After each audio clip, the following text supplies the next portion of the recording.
Hello student, welcome back to the channel of Asthana in house Gurukul. कैसा है बच्चों? उम्मीद करता हूँ सभी लोग अच्छे हैं। पहचान तो गए होंगे। आपके साथ खड़े हैं इंजीनियर विवेक सचान सर। आपकी फिजिक्स आसान बनाते हैं। इंजीनियर विवेक सचान, फिजिक्स बनेगी आसान। और अपने चैनल को प्यार देते रहिए, क्योंकि आप लोगों के सामने हम लोग नए चैनल के साथ उपस्थित हुए हैं, अस्थाना इन हाउस गुरुकुल। तो बच्चों, कोविड के बाद आप लोग एक नए ऊर्जा के साथ नई नई क्लास में प्रवेश कर रहे हैं। को भी देखकर हम लोग बहुत उत्साहित हैं। अभी मेरी विवेक सचान सर से बातचीत हो रही थी, तो इन्होंने जिन जिन बच्चों को IIT JEE में पढ़ाया, इन्होंने जिन जिन को हाई स्कूल 11 12 में पढ़ाया, आज सब बहुत अच्छा स्कोर करके सर को भी गौरवान्वित किए, चैनल को भी गौरवान्वित किए, तो बड़ा अच्छा लगा। तो मैं आप लोगों को बताता हूं कि जो बच्चे 9th से निकल करके चैनल के साथ जुड़ जाएं, अपने अध्यापक के साथ जुड़ जाएं, क्योंकि आज मैंने आप लोगों के सामने आपके सबसे चहेते अध्यापक को बुला दिया है। अभी बीच में इनका कानपुर में लेक्चर था, इसलिए वो वहां पहुंचे हुए थे। अब फिर आप लोगों के साथ आपके ही चैनल पर उपस्थित हो गए हैं, तो आप इनके साथ लड़िए, झगड़िए, बातचीत करिए, प्यार करिए, संस्था को सब्सक्राइब करिए, इनके लिए कमेंट करिए। जो भी सब्जेक्ट्स आपको पढ़ना है, जो भी टॉपिक पढ़ना है, इससे पहले जो चीज आप पढ़ चुके हैं, कहीं आपको समस्या देखने को मिलती है, तो अपने अध्यापक से बातचीत करिए, कमेंट के जरिए इन तक पहुंचिए। और मैं आपको एज ए चैनल के माध्यम से मैं आपको ये बताता हूं कि आपके सर बहुत ही लेबोरियस हैं और आप लोगों के प्रति इनका बहुत स्नेह और प्यार भी रहा है। तो ये आपके कमेंट को पर्सनल पढ़कर आप तक वो सारी चीजें पहुंचाएंगे।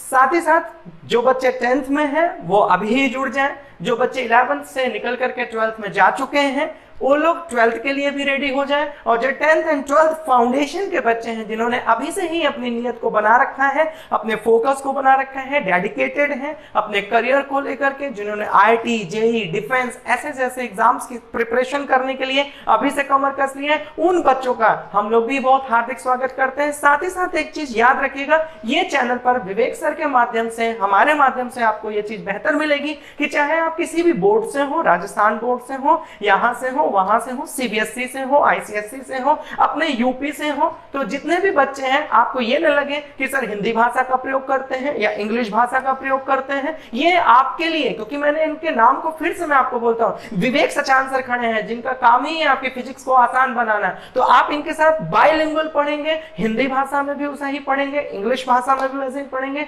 दोनों के कॉम्बिनेशन, जिससे हमारे सभी बच्चों के लिए वो हेल्पफुल हो पाए। तो इसी के साथ ज्यादा समय ना लेते हुए मैं आप सभी लोगों को हैंड होल्डिंग सपोर्ट के माध्यम से आपके अपने सहायता सर इंजीनियर विवेक सचान सर, जिन्होंने बीड़ा उठा रखा है फिजिक्स को आसान बनाने का, उनके सफर में उनके साथ छोड़े जाता हूं। बाकी की आगे सारी दिशा सर ना आपके साथ सेट करेंगे। इसी उम्मीद के साथ मैं आशुतोष अस्थाना आप सभी लोगों के उज्जवल भविष्य के लिए बहुत बहुत कामना करता हूं। बाकी अब आप विवेक सचान सर के साथ आगे कंटिन्यू करें। Thank you, God bless you. जी सर।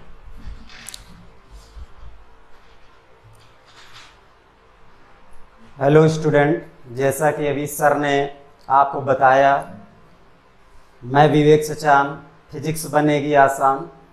तो आइए इसके साथ हम लोग स्टार्ट करते हैं अपने एक सब्जेक्ट फिजिक्स, भौतिक विज्ञान, जिसका नाम है भौतिक विज्ञान फिजिक्स।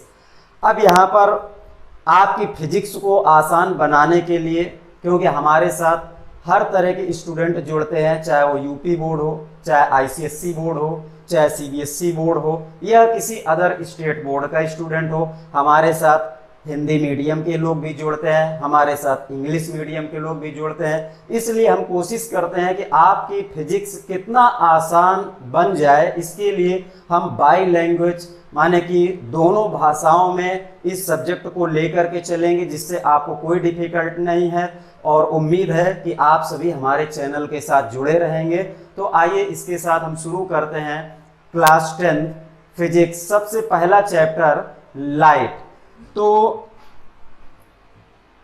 बात अगर हम लाइट की करते हैं, प्रकाश, आप इसको हिंदी में क्या बोलते हैं? प्रकाश। अगर बात किया जाए कि प्रकाश क्या होता है, लाइट क्या है, तो आप जानते हैं और पिछली क्लासेस में पढ़ करके भी आए हैं, light is a form of energy which enables to see things around us. माने प्रकाश एक ऐसी ऊर्जा है जो कि हमको हमारे चारों ओर स्थित वस्तुओं को देखने में सहायता करती है, मदद करती है। मान लेते हैं कि आप किसी भी वस्तु को देखते हैं तो उसका प्रतिबिंब कहां पर बनता है? आपकी आंखों पर, जो रेटिना होता है। इसका मतलब यह है कि आप किसी वस्तु को अगर देख रहे हैं तो किसकी हेल्प से, किसकी मदद से देख रहे हैं? प्रकाश की, लाइट की मदद से। अगर मान लीजिए कि आपके सामने या आपके चारों ओर सारी लाइट बंद कर दी जाए, अंधेरा कर दिया जाए और आपके सामने कोई वस्तु रखी जाए और आपसे पूछा जाए व्हाट इज दिस, ये क्या है, तो आप उसको नहीं बता सकते, क्योंकि आपके चारों ओर प्रकाश नहीं है। इसका मतलब कि प्रकाश आपको वस्तुओं को देखने में, अपने चारों ओर की वस्तुओं को देखने में मदद करती है।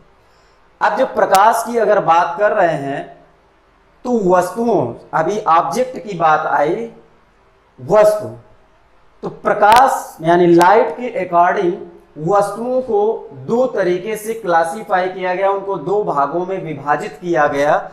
ऑब्जेक्ट,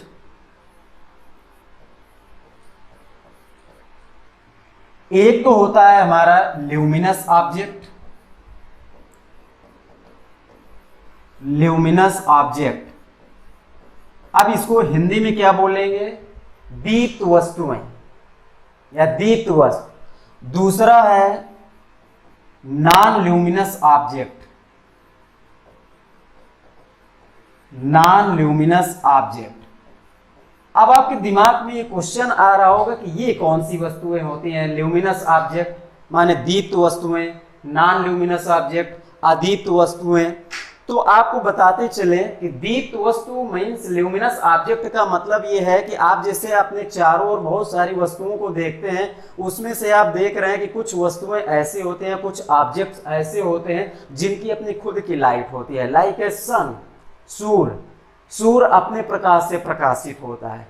आपका बहुत सिंपल सा एग्जाम्पल, बहुत साधारण एग्जाम्पल है, आप अपने घर में बल्ब जलाते हैं, क्या है? ल्यूमिनस ऑब्जेक्ट है, माने कि दीप्त वस्तु है। ये किसी दूसरे पर डिपेंड नहीं करते, इनकी अपनी खुद की लाइट एनर्जी है, अपनी खुद की प्रकाश ऊर्जा है। अगर अदीप्त वस्तुओं की हम बात करें, नॉन ल्यूमिनस ऑब्जेक्ट, तो जो दूसरे के प्रकाश से प्रकाशित होते हैं, माने कि दूसरे की लाइट एनर्जी पर वो डिपेंड करते हैं, लाइक एज मून। अगर चंद्रमा की बात करें तो मून का अपना खुद की लाइट नहीं है। जब सूर्य की किरणें चंद्रमा के पृष्ठ से परावर्तित होती हैं तो उसकी लाइट एनर्जी इमिट होती है, वो प्रकाश हमको दिखाई देता है। इसका मतलब कि अगर मून की बात करें तो वो एक नॉन ल्यूमिनस ऑब्जेक्ट होता है, मींस एक अदीप्त वस्तु है। तो ये तो बात हुई ल्यूमिनस ऑब्जेक्ट और नॉन ल्यूमिनस ऑब्जेक्ट की। अब बात करते हैं यहां पर कि लाइट जो होती है, लाइट में भी दो पार्ट होते हैं, प्रकाश के दो भाग होते हैं। अब आप कहेंगे कि वो दो भाग कौन से हैं? तो वो दो भाग हैं, एक तो होता है आपका विजिबल पार्ट, विजिबल लाइट, और दूसरी हो गई आपकी इनविजिबल लाइट।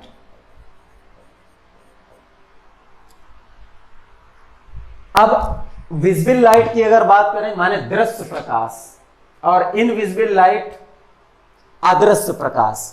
अब आप कहेंगे कि ये कहां पर प्रेजेंट होता है?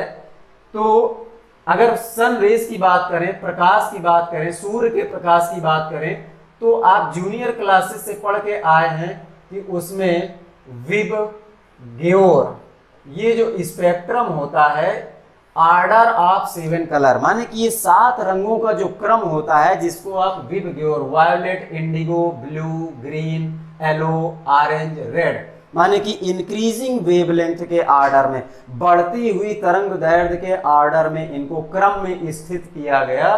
तो ये आपका क्या है? दृश्य भाग है। ये सफेद प्रकाश, जिसको आप व्हाइट लाइट, श्वेत प्रकाश बोलते हैं, माने कि बल्ब से उत्सर्जित होने वाला प्रकाश, सूर्य से उत्सर्जित होने वाला प्रकाश, सूर्य किरणों को या बल्ब की लाइट को, ये सभी कैसा प्रकाश है? ये आपका श्वेत प्रकाश है। और श्वेत प्रकाश में ये सभी सारे रंग उपस्थित होते हैं, माने कि ऑर्डर ऑफ 7 कलर, ये सब व्हाइट लाइट में प्रेजेंट होता है। बट इसमें दो कलर और भी होते हैं जो कि आपको नहीं दिखते। अब नहीं दिखते इसका मतलब वो क्या है, वो इनविजिबल लाइट है, माने कि अदृश्य प्रकाश। अब वो अदृश्य प्रकाश कौन कौन सा, एक तो होता है IR जिसको आप बोलते हैं इंफ्रारेड रेस माने कि अवरक्त किरणें, और दूसरी होती है अल्ट्रावायलेट रेस माने कि पराबैंगनी किरणें। एक पराबैंगनी और एक अवरक्त, ये भी प्रकाश में उपस्थित होता है। ये पार्ट ऐसा है जो कि अदृश्य होता है, और ये जो आपका पार्ट होता है ये दृश्य भाग है। अब हम बात करते हैं जब लाइट माने प्रकाश, प्रकाश का अगर इंट्रोडक्शन हो गया, प्रकाश का सारा परिचय, अभी तो हम केवल इंट्रोडक्शन पर चल रहे हैं। देखिए स्टूडेंट, इस इंट्रोडक्शन, मान लीजिए कि आप कहीं जाते हैं, अपनी रिश्तेदारी में जाते हैं, तो सबसे पहले क्या होता है, परिचय होता है। आप कहाँ से आए हैं, कौन आए हैं, क्या काम है, तो पहले आप अपना परिचय देते हैं, आपसे परिचय पूछा जाता है, इंट्रोड्यूस करवाते हैं अपने आप को, तो ये एक तरीके का परिचय है। तो अब हम बात करेंगे यहां पर सबसे पहले, जब लाइट का इंट्रोडक्शन हो गया, उसका परिचय हो गया, तो हम चलते हैं रिफ्लेक्शन पर।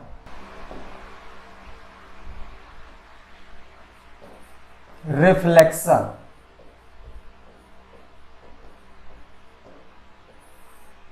परावर्तन, इसको हिंदी में क्या बोलते हैं बच्चों, परावर्तन। क्योंकि आप किसका स्टडी कर रहे हैं, किसका अध्ययन कर रहे हैं, प्रकाश का। तो सबसे पहले हम बात करेंगे परावर्तन की, यानी रिफ्लेक्शन। रिफ्लेक्शन क्या है, बाउंसिंग बैक ऑफ लाइट, माने कि प्रकाश किसी माध्यम में स्थित पृष्ठ से टकराने के बाद उसी माध्यम में वापस लौट जाए, माने कि bouncing back of light with striking a surface in the same medium. अब आप एक फिगर से समझ सकते हैं, यहां पर हमने कोई एक रिफ्लेक्टिंग सरफेस ले लिया। Reflecting surface like as mirror सबसे बेस्ट एग्जांपल होता है, सबसे अच्छा उदाहरण होता है, क्योंकि सबसे स्मूथ सरफेस है मिरर, दर्पण। यहां पर कोई प्रकाश किरण आती है और ये किसी माध्यम में स्थित किसी पृष्ठ पर टकराती है। टकराने के बाद उसी माध्यम में उसी झुकाव के साथ, माने कि यहां पर इंक्लाइनेशन, झुकाव कितना है, थीटा, यहां पर झुकाव कितना है, थीटा, उसी झुकाव के साथ बाउंस बैक करती है। तो इस फिनोमिना को, ये जो आपको दिख रहा है bounce back of light in the same medium with striking surface, ये जिस पॉइंट पर इंसिडेंट होती है लाइट, वहां पर अगर हम एक नॉर्मल ड्रा कर दें, दिस इज कॉल्ड अभिलंब। इसको क्या बोलेंगे, अभिलंब। जो प्रकाश किरण आती है, आने वाली प्रकाश किरण को हम बोलते हैं आपतित किरण, और वापस लौटने वाली प्रकाश को किरण को हम क्या बोलते हैं, परावर्तित किरण। माने कि ये है आपका इंसिडेंट रे, और इसको बोलेंगे reflected ray, and this is called normal. अब यहां पर हिंदी समझ लीजिए, इंसिडेंट रे, जिसको आप सिंपल हिंदी में बोलते हैं आपतित किरण, आपतित किरण। अगर इसकी बात करें रिफ्लेक्टेड रे, रिफ्लेक्टेड रे माने कि परावर्तित किरण, बाउंस बैक हो रही है, वापस जा रही है, तो परावर्तित किरण। नॉर्मल, नॉर्मल को हम बोलते हैं हिंदी में अभिलंब, अभिलंब। अब यहां पर देखिएगा कि ये टोटल एंगल यहां से यहां तक, ये आपको 90 डिग्री दिख रहा है, यहां भी इधर आपको 90 डिग्री दिख रहा है। आपतित किरण और अभिलंब के बीच जो बना हुआ कोण है इसको बोलते हैं आपतन कोण, माने एंगल ऑफ इंसिडेंस। अभिलंब और परावर्तित किरण के बीच ये जो बना हुआ कोण होता है इसको बोलते हैं परावर्तन कोण, माने कि एंगल ऑफ रिफ्लेक्शन। आई की जो है बात, आई को बोलेंगे angle of reflection, angle of reflection. R means sorry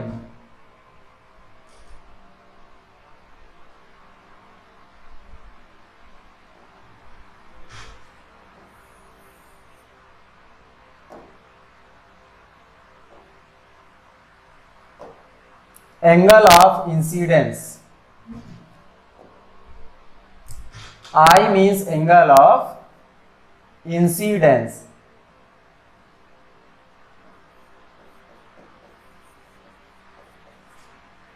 and R means angle of reflection,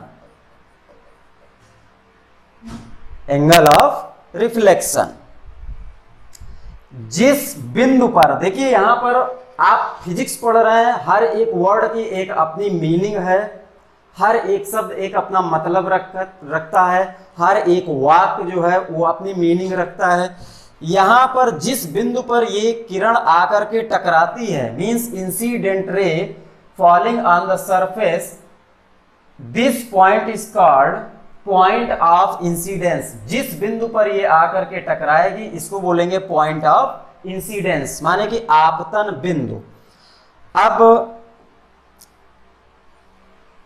ये सारे टर्म जब आ गए तो आप यहां फिगर में ऑब्जर्व करिएगा, ये टोटल एंगल 90 डिग्री है, ये टोटल एंगल 90 डिग्री है। अगर हम आई की बात करें तो i is equal to 90 minus theta, माने कि इस पूरे एंगल में से इतनी वैल्यू को अगर हम माइनस कर दें तो ये हमको आई मिल जाता है। और अगर आर की बात करें तो इस पूरे एंगल में से अगर इस थीटा को माइनस कर दिया जाए, मींस 90 में से थीटा, तो ये आपको आर मिलता है।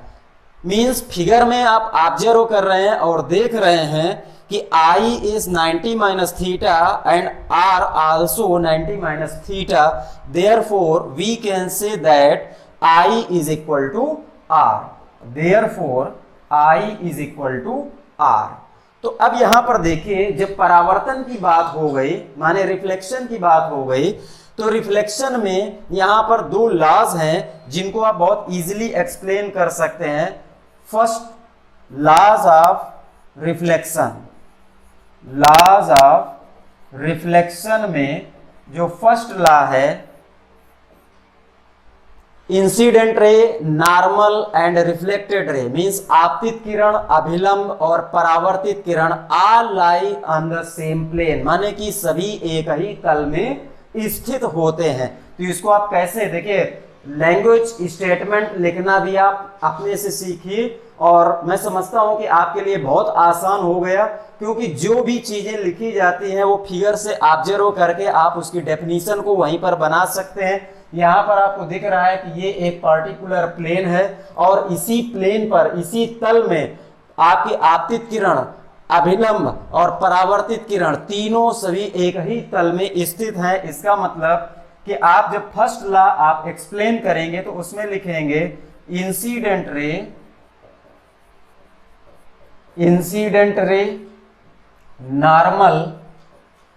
नॉर्मल एंड रिफ्लेक्टेड रे all lie on the same plane, all lie on the same plane। अब बात करते हैं सेकंड लॉ की। तो आपका जो सेकंड लॉ है उसको आपने यहां से देखा कि I is equal to 90 minus theta, R is equal to 90 minus theta, both are equal. Therefore, second law may be explained as angle of incidence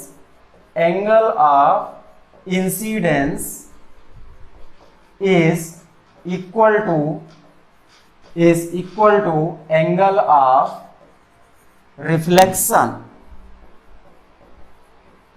angle of reflection, माने कि बोथ आर इक्वल, माने कि जो आपका आपतन कोण है और परावर्तन कोण है वो आपस में बराबर होते हैं। आपतन कोण और परावर्तन कोण आपस में बराबर होते हैं। अब यहाँ पर मन में एक क्वेश्चन उठता है, और ये जब आप पढ़ रहे होंगे तो आपके दिमाग में जरूर ये प्रश्न आएगा कि ये जो second law of reflection means अगर ये परावर्तन का दूसरा नियम जो लिखा गया है तो क्या ये हमेशा, अगर इसमें हम वर्ड यूज करें ऑलवेज, माने कि angle of incidence is equal to angle of reflection, क्या आपतन कोण और परावर्तन कोण हमेशा आपस में बराबर होते हैं?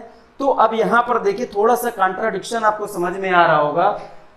आपतन कोण और परावर्तन कोण आपस में बराबर होते हैं, बट उनकी एक पर्टिकुलर कंडीशन क्या है कि जो अभी आपने इस शब्द को एक्सप्लेन किया कि परावर्तन, bouncing back of light with striking a surface in the same medium with the same inclination, माने कि कोई प्रकाश किरण किसी माध्यम में स्थित पृष्ठ से टकराने के बाद उसी माध्यम में वापस लौटती है। तो अगर ये परावर्तन की बात करें तो परावर्तन यहां पर दो तरह का परावर्तन हुआ। रिफ्लेक्शन को आप क्लासिफाई कर सकते हैं दो तरीके से। एक आपका हो गया रेगुलर रिफ्लेक्शन, और दूसरा आपका हो गया irregular reflection. Irregular reflection, regular जिसको आप कंटिन्यूअस सतत बोलते हैं, सतत परावर्तन। इर्रेगुलर रिफ्लेक्शन असतत परावर्तन, माने इर्रेगुलर, डिसकंटिन्यूअस, ये सतत नहीं है। अब आप कहेंगे कि ये रेगुलर इर्रेगुलर माने कि कंटिन्यूअस, ये एक्चुअल में है क्या? इसको हम कैसे पहचानेंगे कि ये इस पृष्ठ से प्रकाश किरणें परावर्तित होकर के उसी माध्यम में लौट रही हैं, इस पृष्ठ से प्रकाश किरणें परावर्तित होकर के उसी माध्यम में लौट रही हैं। परावर्तन तो दोनों हो रहे हैं, बट दोनों को देख करके हम कैसे पता करेंगे कि ये रेगुलर है और ये इर्रेगुलर है? तो आप सिंपल फिगर से समझ सकते हैं कि अगर हमने कोई एक स्मूथ सरफेस लिया, ये सरफेस कैसा है? Smooth surface. स्मूथ सरफेस, अगर स्मूथ सरफेस पर प्रकाश किरणें इस तरीके से आती हैं, वो पैरेलल यहां पर किसी पॉइंट ऑफ इंसिडेंस पर आपतित हो रही हैं, माने आपतन बिंदु पर आपतित हो रही हैं, तो अगर ये पैरेलल आती हैं तो पैरेलल उसी झुकाव के साथ ये उसी माध्यम में वापस भी लौटती हैं। इसका मतलब ये हुआ कि ये आपका रेगुलर माने कि कंटिन्यूअस सतत परावर्तन है। और जब इस तरीके का स्मूथ सरफेस से रेगुलर परावर्तन माने कि रेगुलर रिफ्लेक्शन होता है, उस कंडीशन पर I और R हमेशा बराबर होते हैं। बट अगर यहीं पर हम बात करें इर्रेगुलर रिफ्लेक्शन की, तो कोई अगर सरफेस ले लेते हैं जो कि रफ सरफेस है, इस तरीके का, ये सरफेस कैसा है? Rough surface. अब आप कहेंगे ये रफ सरफेस क्या होता है? माने कि खुरदरा। अब यहां पर प्रकाश किरणें आती तो ये समांतर हैं और डिफरेंट पॉइंट पर आपतित हो रही हैं, लेकिन किस पॉइंट पर इनका आपतन बिंदु कैसा है उस पर डिपेंड करता है कि ये किस तरीके से परावर्तित होंगी। अब ये कोई जरूरी नहीं है कि सभी अगर माने परावर्तन जो हो रहा है समांतर किरणें आ रही हैं तो परावर्तन के पश्चात समांतर ही जाएंगी, ऐसा कोई जरूरी नहीं है। तो अगर रफ सरफेस है माने खुरदुरा पृष्ठ है, तो इस तरीके के केस को हम बोलते हैं इर्रेगुलर रिफ्लेक्शन, असतत परावर्तन। और ऐसे केस में ऐसा कोई जरूरी नहीं है कि I और R बराबर हो। तो इस तरीके से परावर्तन दो प्रकार का हुआ, एक रेगुलर और एक इर्रेगुलर। अब जब परावर्तन की बात आ रही है तो हम यहाँ पर अब बात करेंगे कि परावर्तन के लिए सबसे अच्छा उदाहरण कौन सा है, सबसे बेस्ट एग्जाम्पल। तो बात करते हैं मिरर की।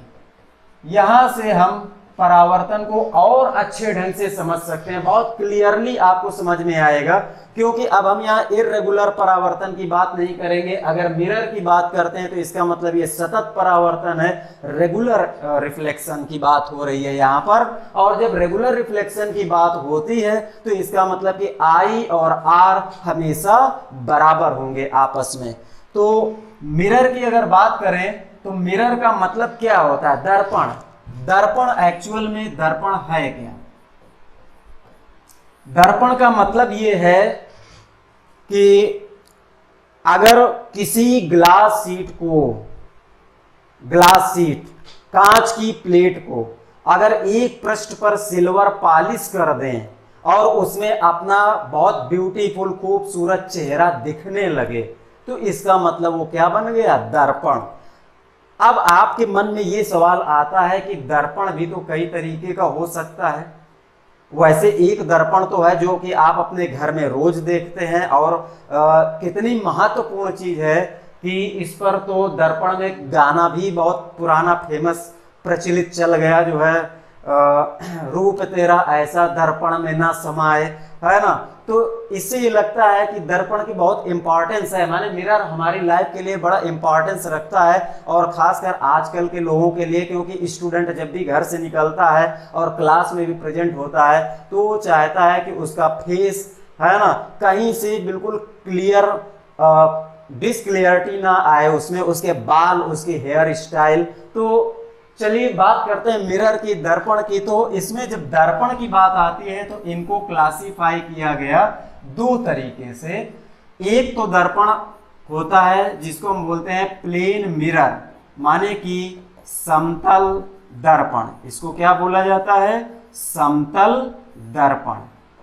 अब समतल दर्पण की अगर बात आती है तो एक ग्लास शीट को, माने एक समतल कांच की प्लेट को लेकर के अगर उसके एक पृष्ठ को सिल्वर पॉलिश कर दिया जाए तो ये आपका क्या बनता है? समतल दर्पण। अगर एक समतल पृष्ठ को पॉलिश कर दें और एक समतल पृष्ठ आपका परावर्तक पृष्ठ है जिससे कि आपका चेहरा उसमें दिखने लगता है, आप अपने फेस को देख सकते हैं, इसका मतलब ये जो आपका बना ये समतल दर्पण है। अब दूसरे प्रकार की बात करते हैं तो दूसरा सेकंड टाइप आपका बनता है स्फेरिकल मिरर।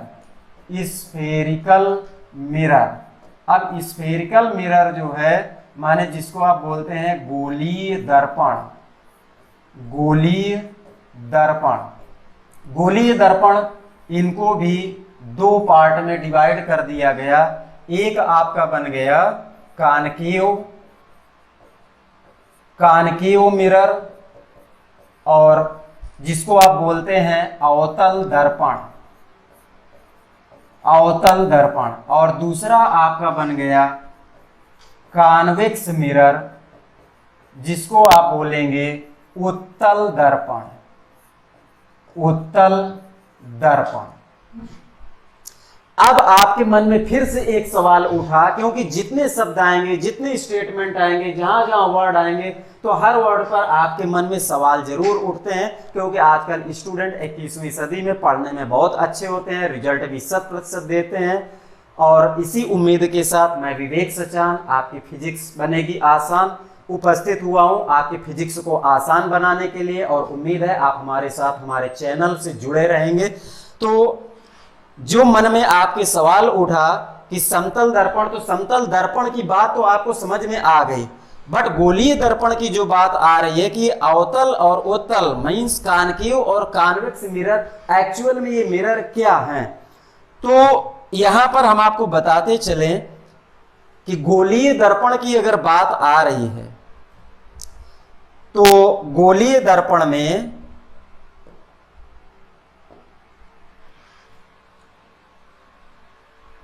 यहां पर देखिए हमने एक हालो स्फेरिकल ग्लास ले लिया। कैसा ग्लास है ये बच्चों? हालो स्फेरिकल ग्लास, माने कि खोखला कांच का गोला, जिसको बहुत साधारण भाषा में बोलते हैं। इस खोखले कांच के गोले को, हालो स्फेरिकल ग्लास को, यहां पर अगर हम एक इसमें डायमीटर इसका ड्रा कर देते हैं, इमेजिनरी डायमीटर, डायमीटर एक इमेजिनरी लाइन माने काल्पनिक रेखा होती है। अब आप इसको चाहे हॉरिजॉन्टल ड्रा करें या वर्टिकल ड्रा करें, होगा तो वो सबसे बड़ी जीवा, जिसको सबसे लार्जेस्ट कार्ड बोलते हैं सर्किल की। अब यहाँ आपको ये सर्किल दिख रहा है, बट यहाँ पर फिजिक्स की यानी भौतिक विज्ञान की भाषा इस्तेमाल करना है कि ये एक हालो स्फेरिकल ग्लास है, खोखला कांच का गोला। अब इस खोखले कांच के गोले से हम कुछ पोर्शन, सपोज दैट कि हॉरिजॉन्टली या वर्टिकली किसी तरीके से अगर यहाँ से हम इनको काट दें, एक पोर्शन हमने यहाँ से काट दिया, दूसरा पोर्शन हमने यहां से काट दिया, तो अब आप यहां देख रहे हैं कि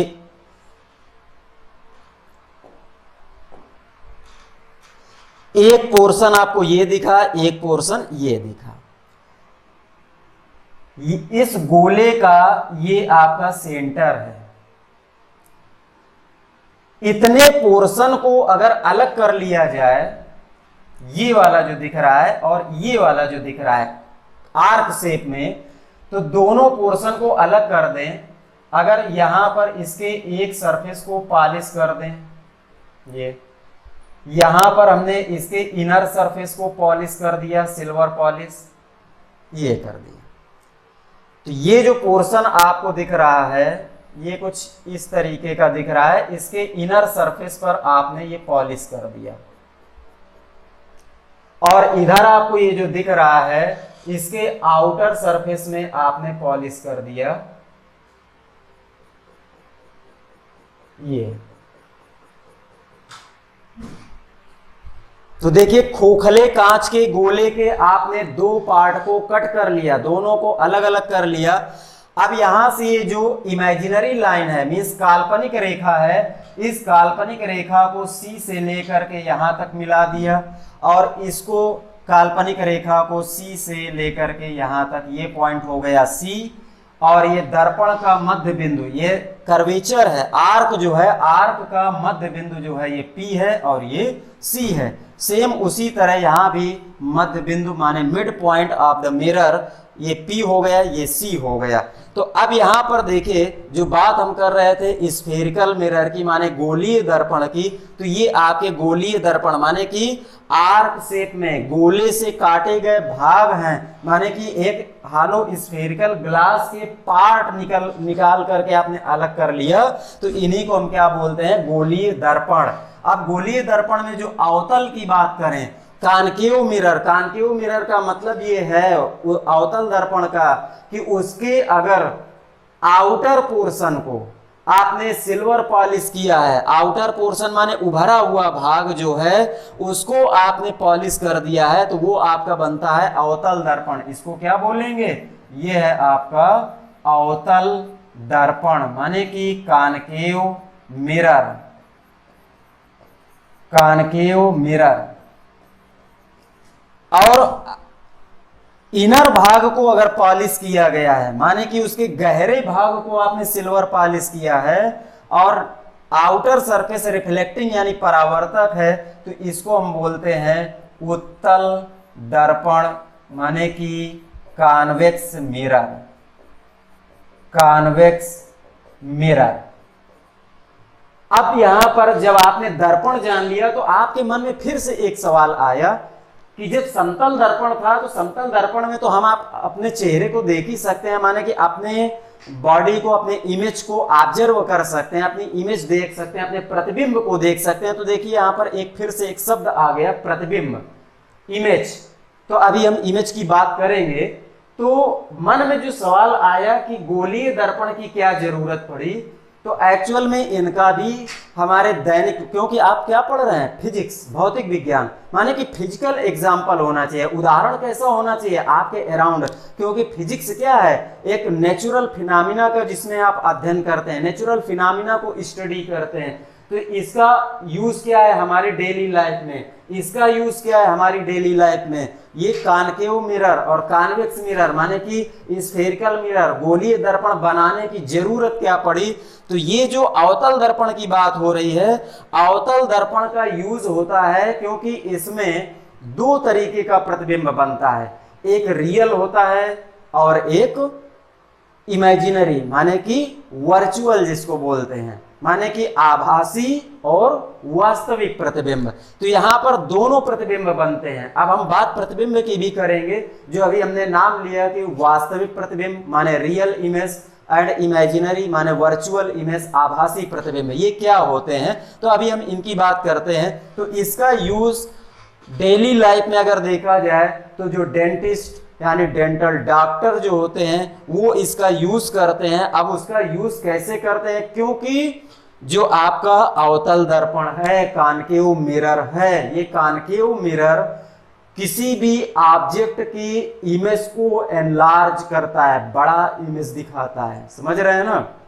और उत्तल दर्पण जो होता है, ये उत्तल दर्पण किसी भी ऑब्जेक्ट की, किसी वस्तु के प्रतिबिंब को, उसकी इमेज को डिमिनिश्ड करता है, छोटा करके दिखाता है।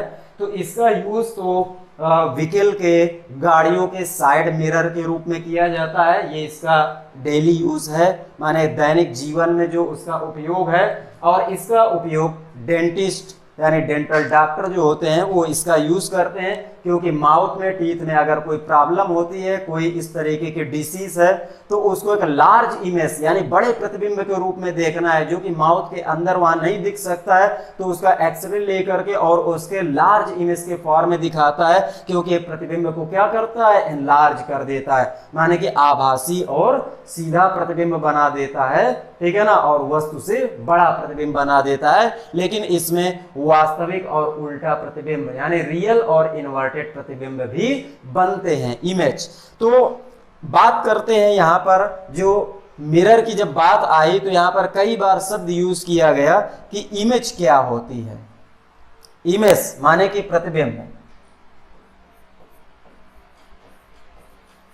इमेज जिसको हम हिंदी में बोलते हैं प्रतिबिंब। तो प्रतिबिंब दो प्रकार के हुए, there are two types of images. तो पहला है रियल इमेज और दूसरा है वर्चुअल इमेज।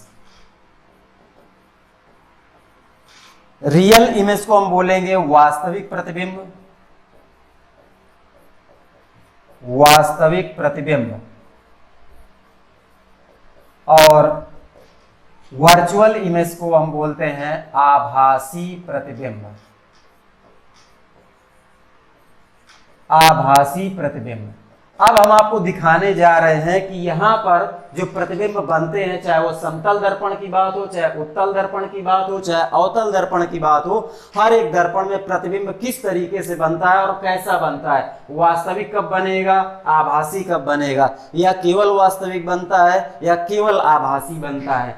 तो पहले तो हम ये जान लें कि वास्तविक प्रतिबिंब और आभासी प्रतिबिंब में अंतर क्या है। मान लिया कि आपके सामने एक मिरर रख दिया गया, मिरर के सामने कोई ऑब्जेक्ट रख दिया गया और ऑब्जेक्ट का इमेज उस मिरर में आप ऑब्जर्व कर रहे हैं। उस दर्पण में, उस मिरर में ऑब्जर्व करके आप कैसे पता करेंगे कि ये वास्तविक प्रतिबिंब है, माने रियल इमेज है, और ये वर्चुअल इमेज माने आभासी प्रतिबिंब है। तो सबसे पहला डिफरेंस आपको बता दें कि वास्तविक प्रतिबिंब जो होता है वो हमेशा उल्टा बनता है। कहने का मतलब ये कि ऑब्जेक्ट अगर इस तरीके का रखा है, ऑब्जेक्ट की पोजीशन ये है, तो आपको जो इमेज दिखेगी प्रतिबिंब वो इस तरीके से दिखेगा। पहला डिफरेंस। आभासी प्रतिबिंब है, अगर वस्तु इस तरीके की रखी है तो आपको प्रतिबिंब भी इसी तरीके का दिखेगा, जैसा कि आप डेली यूज में अपना समतल दर्पण, अपने घर में प्लेन मिरर, समतल दर्पण आप देखते हैं, और समतल दर्पण में आप अपने आप को जब देखते हैं तो आप पाते हैं कि आपका प्रतिबिंब कैसा है, आभासी माने वर्चुअल इमेज है। क्योंकि कभी आपने ये नहीं देखा होगा कि दर्पण के, प्लेन मिरर के सामने, समतल दर्पण के सामने खड़े हो गए और आपका सिर नीचे है, पैर ऊपर दिख रहा है, ऐसा कभी नहीं आया। तो जब वस्तु इस तरीके की रखी है, प्रतिबिंब इस तरह का दिख रहा है, इसका मतलब वो वास्तविक प्रतिबिंब है, और ये आपका आभासी प्रतिबिंब माने एज इट इज, जैसे ऑब्जेक्ट रखा है उसी तरीके का उसका प्रतिबिंब, माने उसी तरीके की इमेज आप ऑब्जर्व करते हैं, तो वो आभासी है। ये पहला डिफरेंस है।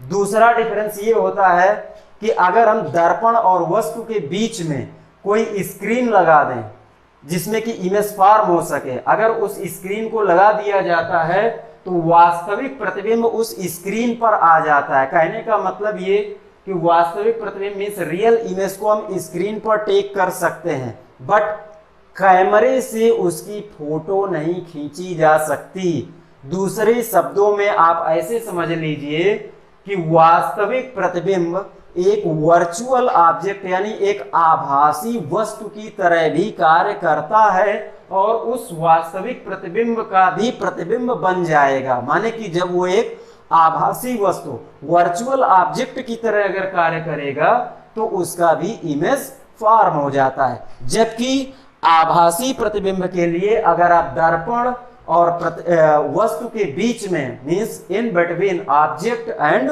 मिरर अगर कोई स्क्रीन आप लगाते हैं तो उस स्क्रीन पर उस इमेज को आप नहीं टेक कर सकते, लेकिन दर्पण में जो प्रतिबिंब दिख रहा है आभासी, कैमरे से उसकी फोटो खींची जा सकती है। समझ रहे हैं ना बच्चों? तो ये दो तरीके के प्रतिबिंब बनते हैं और दोनों में ये डिफरेंस होता है। अब हम बात करते हैं कि किस दर्पण में कौन सा प्रतिबिंब बनता है। अगर प्लेन मिरर की बात करें, प्लेन मिरर, तो समतल दर्पण में केवल वर्चुअल इमेज फॉर्म होता है। कहने का मतलब कि आभासी प्रतिबिंब। अगर हम कॉनकेव मिरर की बात करें तो कॉनकेव मिरर में दोनों प्रतिबिंब बनते हैं। कौन कौन से? एक तो रियल भी फॉर्म होता है, रियल इमेज ये भी बनता है, और वर्चुअल इमेज। इसका मतलब कि कॉनकेव मिरर जो अवतल दर्पण होता है, यहां पर किसकी बात हो रही है?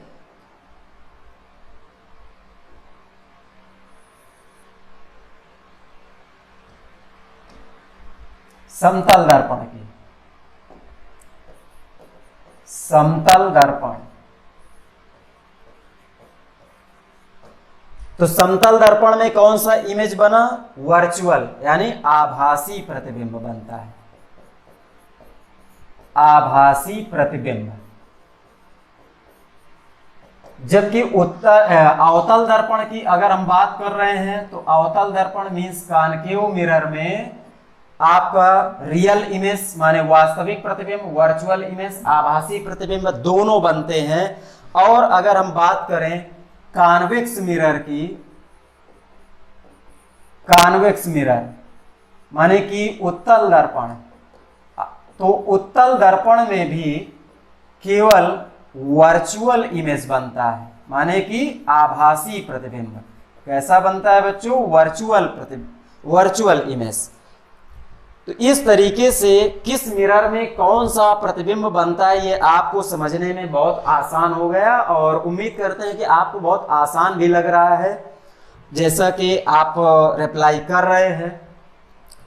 तो ये बात थी दर्पण, रिफ्लेक्शन यानी परावर्तन और प्रतिबिंब की बात हुई। अब हम सबसे पहले चलते हैं कि समतल दर्पण में किस तरीके से प्रतिबिंब बनता है।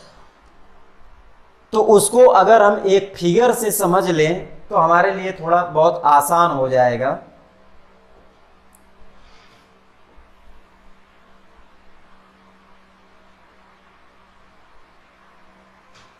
सपोज दैट कि ये एक प्लेन मिरर है, इसके एक सरफेस को पॉलिश कर दिया। कैसा है ये? Polished surface. अब इस प्लेन मिरर के सामने किसी पॉइंट ऑब्जेक्ट को यहां पर रखा गया है। कैसा ऑब्जेक्ट है?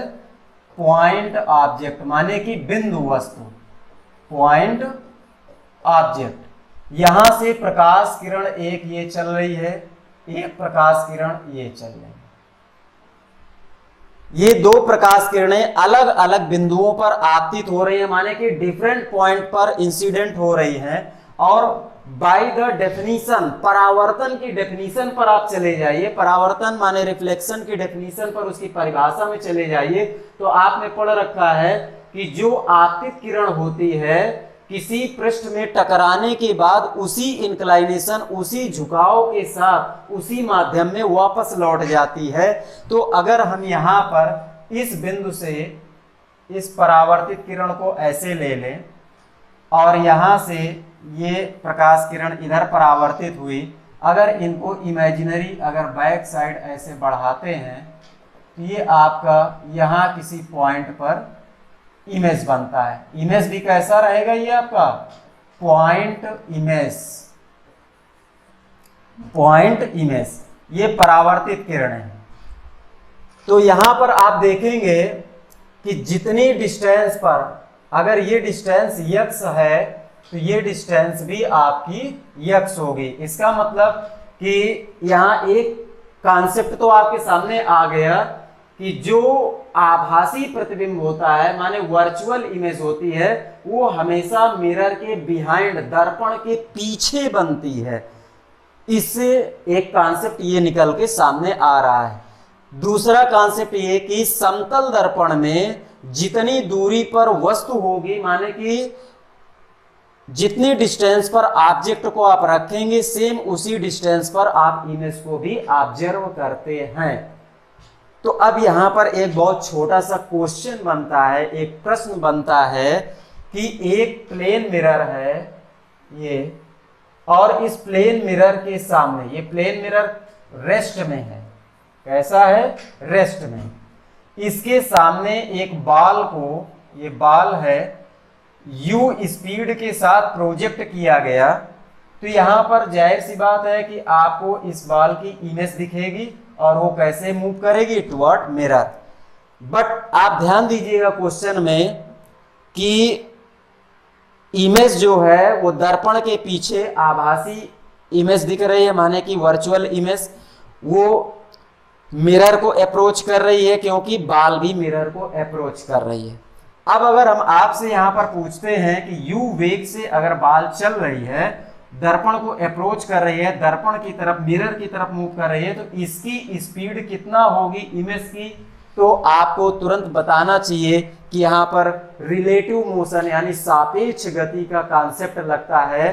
सापेक्ष गति का मतलब कि दो वस्तुएं एक दूसरे के रेस्पेक्ट में मूव कर रहे हैं इन द सेम डायरेक्शन और इन अपोजिट डायरेक्शन, माने कि या तो एक ही दिशा में गति कर रही हैं या तो विपरीत दिशा में गति कर रही हैं। तो अब यहाँ दो वस्तुएं कौन सी हैं, एक बाल है, एक दर्पण है। बाल का वेग u है, माने ये u स्पीड से मिरर को अप्रोच कर रहा है, जबकि दर्पण जो है मिरर वो रेस्ट में है, तो इसकी स्पीड कितना है, इसकी speed u1 this equal to 0। तो इसका मतलब कि स्पीड ऑफ इमेज जो होगा, स्पीड ऑफ इमेज, इमेज की जो स्पीड होगी u plus 0 this equal to u, माने कि सेम उसी स्पीड के साथ, उसी वेग के साथ आपको प्रतिबिंब भी अपनी ओर आता हुआ दिखाई देता है, अपनी तरफ आता है, क्योंकि बाल कैसे चल रही है, मिरर की तरफ, तो ये भी कैसे चलेगी, मिरर की तरफ। लेकिन अगर यही इस क्वेश्चन को, इस प्रश्न को थोड़ा सा चेंज कर दिया जाए और आपसे ये बोल दिया जाए कि ये मिरर जो है वो भी u स्पीड से मूव कर रहा है, जबकि बाल जो है ये बाल u स्पीड के साथ मिरर को और मिरर u स्पीड के साथ बाल को, दोनों एक दूसरे को अप्रोच कर रहे हैं। अगर ये दोनों एक दूसरे को अप्रोच कर रहे हैं तो इसका मतलब यहाँ पर ये जो आपकी इमेज दिख रही है, इस इमेज की स्पीड कितना होगी, तब आप कहेंगे कि यहाँ पर ये दोनों ऑब्जेक्ट एक दूसरे को अप्रोच कर रहे हैं। तो जब अपोजिट डायरेक्शन पर मोशन जो होती है, रिलेटिव मोशन, वो सापेक्ष गति क्या होती है, ऐड हो जाती है, जोड़ देते हैं। तो इसका मतलब ये हुआ कि स्पीड ऑफ इमेज माने कि प्रतिबिंब की जो गति होगी u plus U this equal to 2u। बहुत आसान है, इसमें कहीं कोई ऐसा डिफिकल्ट स्टेटमेंट या कोई डिफिकल्ट वर्ड ऐसे नहीं यूज किए गए। आप फिगर की सहायता से किसी भी उस एक्सप्लेनेशन को, उसकी स्टेटमेंट को आप लिख सकते हैं। तो इसी के साथ अब बहुत जल्दी हम आपके सामने फिर नेक्स्ट वीडियो, अगला वीडियो लेकर के फिर उपस्थित होंगे। और जैसा कि मैंने आपको बताया, मैं विवेक सचान, फिजिक्स बनेगी आसान। इसी के साथ उम्मीद करते हैं कि आपको हमारा वीडियो पसंद आया होगा। आप हमारे चैनल से जुड़े रहेंगे, उसको सब्सक्राइब करेंगे, शेयर करेंगे और आप देखेंगे कि आपकी फिजिक्स कितना आसान बनती जा रही है।